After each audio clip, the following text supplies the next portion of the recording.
Hello all, John here. I have shared with you over the years on this little channel of mine some of my songs, some of my poems, some of my short stories. I had the thought a couple of weeks ago, I'd like to try something else. I'd like to share with you a column I was writing for the Catholic Church every week for 29 years. I retired the column at the end of 2024 to focus on another writing project.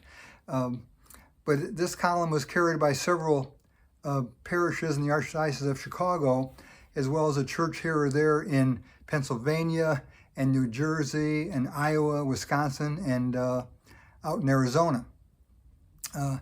And I typically wrote about either one or two or all three of the readings of the day, the New Testament, the Old Testament, and the Gospel.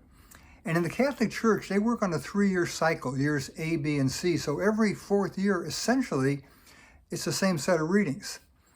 So I've got 29 years of choices to pull from, and I'd like to start now with sharing with you my column for the third Sunday of Lent. I actually wrote this back in 2013. I would have started this project on the first Sunday of Lent. That seemed like a good starting point, but I didn't think about it until that date had already come and gone. So if you got 5-6 minutes to hang with me, welcome. As always, thank you. And on a co-worker's 3 questions and Lent. How's your mind? How's your body? And how's your immortal soul? These were the rhetorical questions often put to me by a co-worker in the hallway when we worked together, going on 40 years ago now. He hit me with these on a regular basis. I guess it was his way of saying, how you doing?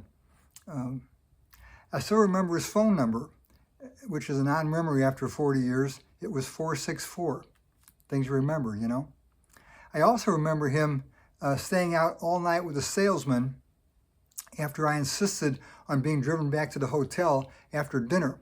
I was supposed to be at the plant the following morning, the food plant, to evaluate some fresh packed pickles as part of my job as a food technologist. And these guys, I wanted to stay out late. So they took me home. And I was there 8 o'clock in the morning to take on my assignment, and they showed up a number of hours later, and they did not look well. How's your mind? How's your body? How's your immortal soul? If I had my wits about me, I would have returned the questions right then and there in John's direction. Undemanding of answers, though his queries always were, I'd like to think that in that particular moment, my answers would be better than his.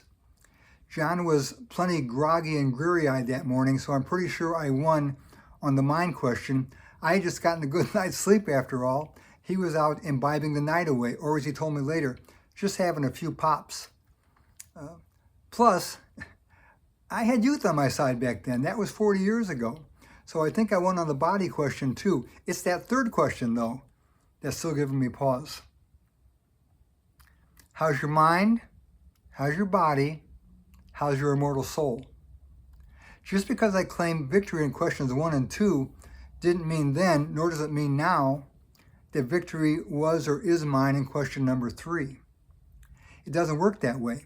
And somewhere in this thought is an associated premise of today's gospel.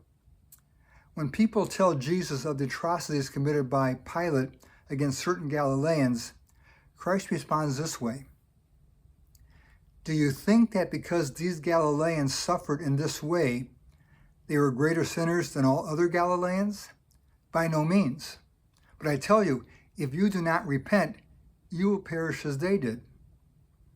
Or to paraphrase an old Fram oil filter commercial maybe, you can kill me now, or you can kill me later.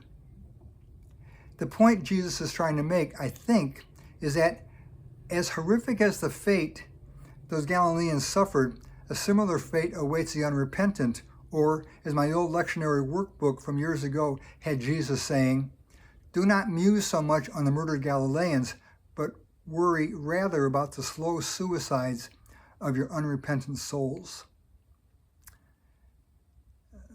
When I got my ashes a few weeks ago, the priest said something like, turn away from sin and be faithful to the gospel. But I also remember priests telling me over the years that I was dust, and into dust I shall return. And it's wise to recall this, to really get this every now and then. Even if we live long lives, our days here are short. Now is the time to turn away from sin and be faithful to the gospel. Not tomorrow, now. Before the ashes kick in. So again, I consider my bleary-eyed companion's questions. How's your mind? How's your body? How's your immortal soul? His questions were rhetorical, but Lent reminds me every year, perhaps not totally so. No, for sure, not totally so. Hey, thanks. Peace, John.